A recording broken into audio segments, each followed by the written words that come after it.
নমস্কার, কেমন আছেন সবাই? রূপাস রসোইঘর থেকে চলে এলাম আরেকটি নতুন রেসিপি শেয়ার করতে। শুরুতেই সকলকে অনেক অনেক স্বাগত জানাই। গরমের স্পেশাল একটি নিরামিষ রেসিপি শেয়ার করব, চাল কুমড়ো রেসিপি। এখানে একটা চাল কুমড়ো নিয়েছি এখানে মুগ ডাল আর 2 টেবিল চামচ গুঁড়ো দুধ। এই হচ্ছে রান্নার মূল উপকরণ। চলুন তাহলে রেসিপিটি শেয়ার করছি। গ্যাসে কড়াই বসিয়ে দিলাম। এবার আমি প্রথমেই মুগ ডালটাকে খুব সুন্দর করে ভেজে নেব যতক্ষণ পর্যন্ত খুব সুন্দর একটা গন্ধ বেরোয়। মুগ ডালটার কালার চলে এলে, কালারটা একটু পাল্টে গেলে আমি ডালটাকে নামিয়ে নেব। মুগ ডালটা কিন্তু ভাজা একদমই হয়ে গেছে। এবার একটা বাটিতে মুগ ডালটাকে নামিয়ে নিলাম। এবার দেখাচ্ছি আমি যে চাল কুমড়োটাকে কেটে নিলাম, ছোট ছোট পিস করে বক্স স্কোয়ার টাইপের কেটে নিয়েছি। কেটে ধুয়ে পরিষ্কার করে নিয়েছি যাতে খুব সহজে সেদ্ধ হয়ে যায়। গ্যাসে কড়াই বসিয়ে দিলাম। কড়াই বসিয়ে প্রথমে চাল কুমড়োটা দিয়ে দিলাম। দিয়ে এখানে পরিমাণ মতো নুন, হলুদ আর দিয়ে দেব জল। জল দিয়ে আমি মুগ ডালটাকে ধুয়ে দিয়ে তারপর আমি সেদ্ধটা বসিয়ে দেব। প্রথমে ভেজে রাখা মুগ ডালটাকে খুব সুন্দর করে ধুয়ে নিচ্ছি। ধুয়ে এবার চাল কুমড়োর সাথে মিশিয়ে ঢাকা চাপা দিয়ে বেশ কিছুক্ষণ সেদ্ধ করে নেব। বন্ধুরা যারা আমার রেসিপি দেখা শুরু করেছেন, শুরুতে একটা লাইক দিয়ে শেষ পর্যন্ত আমার পাশেই থেকে যাবেন। রেসিপিটা সবাই কন্টিনিউ করবেন প্লিজ।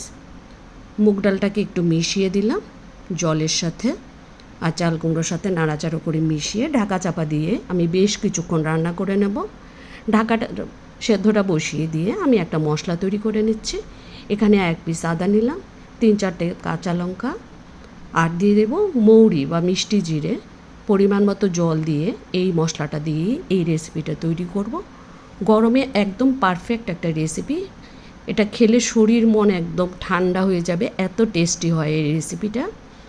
ঢাকাটা তুলে দিলাম, আরও কিছুক্ষণ নাড়াচাড়া করে এবার ঢাকা দিয়ে বেশ কিছুক্ষণ রান্না করে নেবে সেদ্ধ হয়ে যাওয়া পর্যন্ত। এদিকে আমার সেদ্ধটা কিন্তু হয়ে গেছে।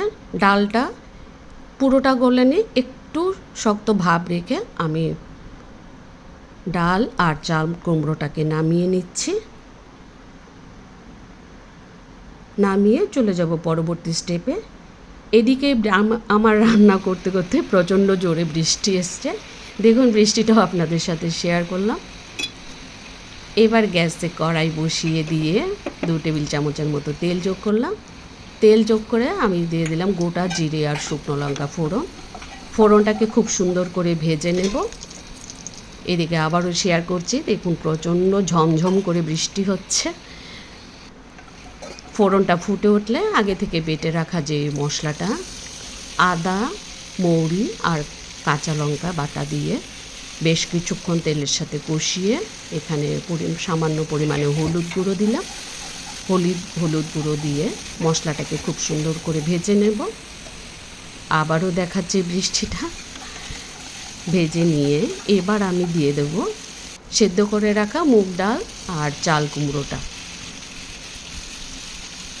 বন্ধুরা যারা আমার রেসিপি দেখা শুরু করেছেন,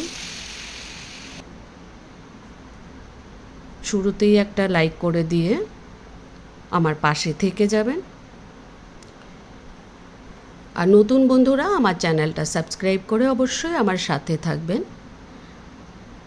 এদিকে চাল কুমড়ো আর ডালটা ঢেলে দিয়ে বেশ কিছুক্ষণ নাড়াচাড়া করে নিলাম।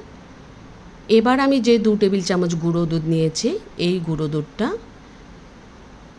ডাল আর চাল কুমড়োর সাথে খুব সুন্দর করে নাড়াচাড়া করে মিশিয়ে নেব।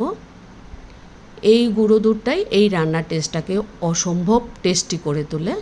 নাড়াচাড়া করে গুঁড়ো দুধটাকে মিশিয়ে আমি দিয়ে দিলাম এখানে 1/2 টেবিল চামচের মতো ভাজা জিরের গুঁড়ো। ভাজা জিরের গুঁড়োটাকে মিশিয়ে আমি কয়েকটা চেরা কাঁচা লঙ্কা দিয়ে একটু নাড়াচাড়া করে নামিয়ে পরিবেশন করে দেব।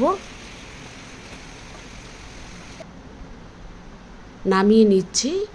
দুপুরে গরম ভাতের দুর্দান্ত টেস্টি লাগে এই রেসিপিটা।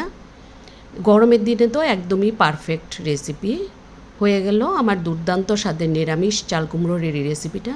আমার রেসিপি যদি ভালো লাগে অবশ্যই একবার ট্রাই করবেন। এতক্ষণ যারা আমার রান্না দেখছিলেন সকলকে অসংখ্য ধন্যবাদ জানাই। সবাই ভালো থাকবেন, সুস্থ থাকবেন। দেখা হচ্ছে পরবর্তী নতুন কোনো রেসিপি নিয়ে।